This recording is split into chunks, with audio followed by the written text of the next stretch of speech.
Oh, hello. I didn't see you come in. Welcome to the second episode of A Week at the Indies, where I dive bravely into the unknown and drag each of this week's Xbox Live indie releases out of the marketplace jungle, kicking and screaming, all to tell you if they're worth your time and your magical Microsoft points, or if you should throw them back in the wild and let the wolves sort them out. First, let's hit up the former with this week's Yes Games. First up this week is the point-and-click adventure game Lucky. I'll be honest, I didn't expect much when I went into the trial and the game flashed a warning that stated the game would have profanity and partial nudity. Considering how little work is usually put into the sex sells games on the indie marketplace, the skeptic was strong in this one. The first scene didn't help either, with you playing a guy I like to call Random Bro, staring at the naked back of last night's carnal conquest. But within seconds, the story starts taking a turn for the interesting, and all of a sudden I'm getting a vibe I haven't gotten from the indie channel since my time with the Decay point-and-click series. It's weird, it's jarring, and it just makes you want to keep playing. The adult language feels forced at times, to sound a little more edgy, but overall the dialogue is pretty enjoyable. Fans of Myst would do well to give this one a shot, especially at its 80-point price. Next up is this Dream Build Play competition finalist, Divided. Now, I'd like to think that I'm a fairly coordinated human being, especially when it comes to gaming. This game, however, was made to prove me wrong.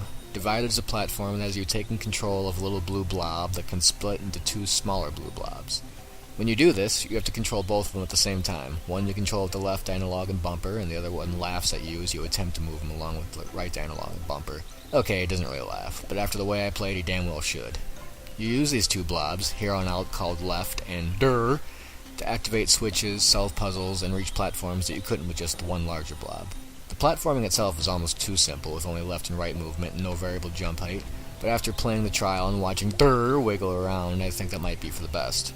The right thumb challenge can also call a friend over and let them take control of DER to turn Divided from a single-player profanity inducer to a co-op platformer. So if you're looking for a gaming challenge you don't get very often, or in the need of something for you and a friend to play cooperatively, Divided and 80 Microsoft points will deliver.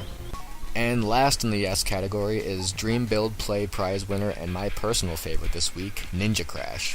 Fans of the old NES game Balloon Fight, or the old arcade quarter cruncher, Joust, won't need to think too hard about where the inspiration for this little gem came from.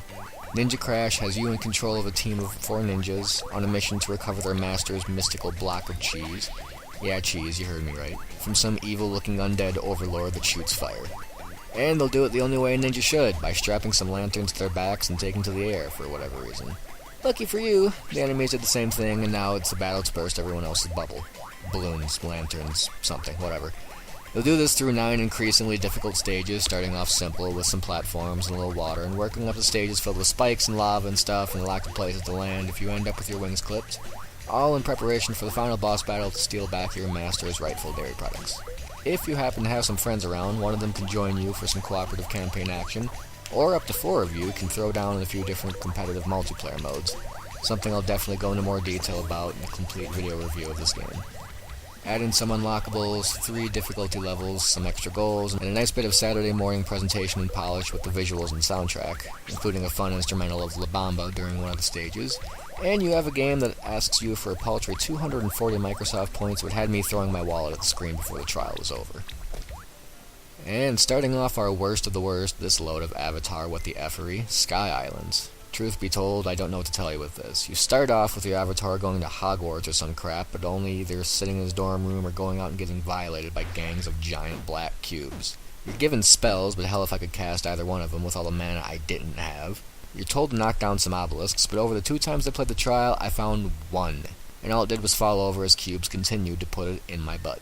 So unless you want to see your avatar get sexually abused by oversized 6-sided dice, avoid this game and avoid it hard. Speaking of things your avatar should avoid, don't take them snowboarding, at least, not here. If it wasn't for Extreme XOXO, Avatar Snowboarding may very well win the award for most unplayable game this month. I'd go on and on about how bad the game is, but instead, I'll just present you with this clip of my avatar spanking himself after crashing. Hypnotic, isn't it? Alright, now that we got that out of the way, let's move on to Extreme XOXO. Admittedly, this is a multiplayer-only game during the demo, so I had to try it with 2 controllers. That said, I still didn't know what the crap was going on. Giant X's and O's appeared, and I moved with them, and occasionally when I hit a button a bunch of times, I'd pop out a little tiny letter that I didn't even notice for a while, and then the game would just say someone won, even if I didn't touch that controller, and oh my god! Even after trying the trial twice, I had nothing. Here's some footage of what I did after trying to figure out what this mess was. Got it? Good. Next game, please. Well, at the very least, we have a playable game with Blastarock.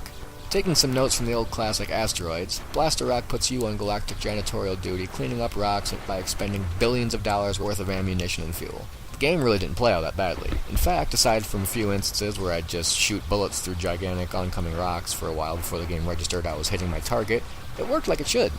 It just stopped being fun or interesting to me before the trial ended, and even if it didn't, I have trouble forgiving a game for putting a black rock and black power-ups on a black space backdrop. A few of you may actually end up enjoying the game, but for me it's a straight-up pass. And rounding off the category of games I wish I could bleach from my mind is Break-In, Chalkboard Edition. Let's look at that again. B-R-8-K-I-N. I don't even know how to say that. Break-In? Break-In? Screw it. Don't care. It's a Breakout clone, but one that has you trying to shatter vases and bottles and jars that need multiple hits instead of the normal one-hit blocks. The thing that moved this from your standard boring Breakout clone into this week's crap list is the movement is all or nothing, which makes no sense whatsoever when trying to make precise shots. The Atari didn't make this mistake, and that system was born to make bad games. Couple this with the fact that your paddle only alters the ball's trajectory at the very sides, and you have easily one of the worst blockbusters I've seen in my creepy uncle-sized life. Starting off our maybe so category of almost but not quite, we have Air Rise, a game I had to sit and think about for a while before throwing it down into the maybe so section. Air Rise is quick and frustrating arcade score attacking and nothing else. You hop into a jet fighter and, via one of the more unintuitive control schemes I've actually grown to enjoy playing the demo, try to take down an endless supply of planes and ships before dying. In my case, that's like 5 or 6 planes before I eat it. And that's it. No, really. 1 life, a high scoreboard, 7 total different enemy types. It's so bare bones I can't help but wonder if the developer finished the prototype for the thing and just said, screw it, I hate video games, and put it on the marketplace before running off to join the circus. If there was some sort of campaign mode or 2-player alternating mode or multiple lives or something, I'd be happy. Instead, I just see an idea instead of a full game. Air Rise isn't the only game going home with the You Almost Did It award. Oh no, Captain Foraxian isn't going to let that happen. It's another example of what happens when your car goes from 0 to 60 in 4.8 seconds but has a top speed of 62. There's such a good mix of Galaxian with Centipede's movements here, and with 4-player co-op to boot, that it hurts to see all the flaws. 1 enemy type per stage, dark bullets on a dark background, enemies that make the screen flash when they die, causing you to lose focus for a second or have a seizure if you're epileptic, and my least favorite, giant white text at the bottom of the screen that covers up your ship as well as incoming enemy ships and bullets. The optional near-death slowdown is kind of annoying too, and the blur that results from it obscures enemy fire even more. I recommend trying the game, but I just couldn't convince myself to buy it after the trial was over. Our next maybe so game is for all of you that looked at the last one and said, you know what, I liked those early 80s arcade games and all, but you know what I really liked? Those old Tiger Electronics or Game & Watch handhelds that got old long before the batteries died out.